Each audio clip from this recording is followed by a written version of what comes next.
Hi friends, എല്ലാവർക്കും പുതിയൊരു വീഡിയോയിലേക്ക് സ്വാഗതം. ഇന്ന് വളരെ എളുപ്പത്തിൽ തയ്യാറാക്കാൻ പറ്റിയ ഒരു വഴുതനങ്ങ കറിയുടെ റെസിപ്പിയാണ്.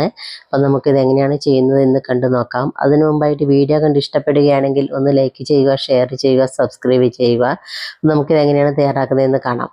അതിന് വേണ്ടിയിട്ട് എൻ്റെ വഴുതനങ്ങ വട്ടത്തിൽ കട്ട് ചെയ്ത് എടുത്തിട്ടുണ്ട്. തീരെ നൈസായിട്ട് കട്ട് ചെയ്യൊന്നും വേണ്ട, അല്പം കട്ടിയിൽ തന്നെ കട്ട് ചെയ്യാം.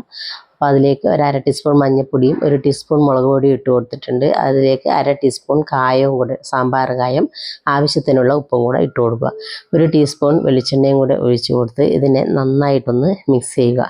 നമ്മുടെ ഈ അരപ്പൊക്കെ നന്നായിട്ട് ഈ വഴുതനങ്ങയിൽ പിടിക്കുന്നത് വരെ നന്നായിട്ട് മിക്സ് ചെയ്ത് ഒരു അരമണിക്കൂർ ഇതിനെ നമ്മൾ റെസ്റ്റ് ചെയ്യാൻ വേണ്ടി വെക്കുക. പിന്നീട് ഒരു കടായി സ്റ്റൗവിലേക്ക് വെച്ച് അതിലേക്ക് ഒരു 2 ടീസ്പൂൺ വെളിച്ചെണ്ണ ഒഴിച്ച് കൊടുക്കുക.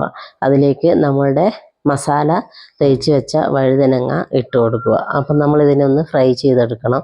നന്നായിട്ട് മൊരിച്ചെടുക്കുകയൊന്നും വേണ്ട, അല്പം ഒന്ന് നന്നായിട്ട് 2 സൈഡും കുക്കായി കിട്ടിയാൽ മാത്രം മതി. അപ്പോൾ ഇതെല്ലാം കൂടി ഇതിലേക്ക് വെച്ച് കൊടുത്ത് നമ്മളിതിനെ ഒന്ന് തിരിച്ചിട്ട് അതിൻ്റെ മറുഭാഗവും കൂടെ ഒന്ന് നന്നായിട്ട് കുക്ക് ചെയ്യുക. അപ്പം 2 ഭാഗവും ഒരുപോലെ നന്നായിട്ട് കുക്കായി വരുന്നവരെ തിരിച്ചും മറിച്ചും ഇട്ടുകൊണ്ടിരിക്കുക. അപ്പോൾ ഇതെല്ലാം കൂടെ ഒരു ഭാഗം നന്നായിട്ട് കുക്കായി വന്നിട്ടുണ്ട്. അപ്പോൾ ഇനി നമുക്ക് ഇതൊന്ന് കോരി വേറൊരു പ്ലേറ്റിലേക്ക് മാറ്റുക. അപ്പം ഒന്ന് മീഡിയം ഫ്ലെയിമിൽ വെച്ചിട്ട് വേണം ചെയ്യാൻ, പെട്ടെന്ന് തന്നെ കരിഞ്ഞു പോകില്ലെങ്കിൽ. അപ്പോൾ നോൺ സ്റ്റിക്ക് പാനാണെങ്കിൽ അത്ര പെട്ടെന്ന് കരിയത്തില്ല.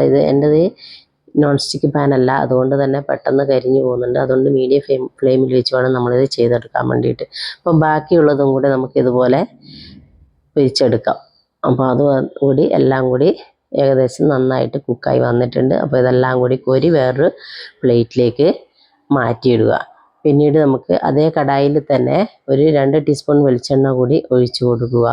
അതും കൂടി ഒഴിച്ചു കൊടുത്ത് അതിലേക്ക് ഒരു 1/2 ടീസ്പൂൺ ഉലുവ ഇട്ട് കൊടുക്കുക, 1/2 ടീസ്പൂൺ ചെറിയ ജീരകം കൂടെ ഇട്ട് കൊടുക്കുക. പിന്നീട് അതിലേക്ക് മീഡിയം സൈസിലുള്ള ഒരു സവോള കട്ട് ചെയ്തത് ഇട്ട് കൊടുത്തു.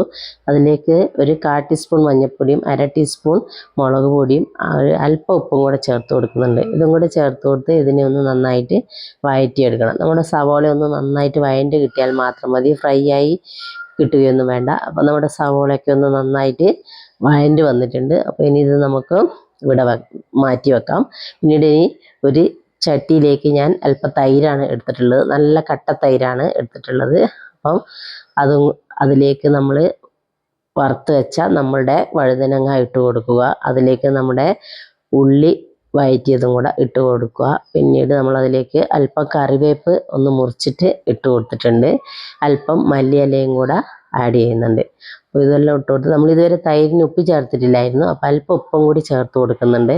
അപ്പോൾ അതെല്ലാം കൂടി ചേർത്ത് കൊടുത്തതിന് ശേഷം ഒന്ന് നന്നായിട്ട് മിക്സ് ചെയ്ത് എടുക്കുക. അപ്പം നമ്മുടെ വഴുതനങ്ങ കറി ഇവിടെ റെഡിയായി.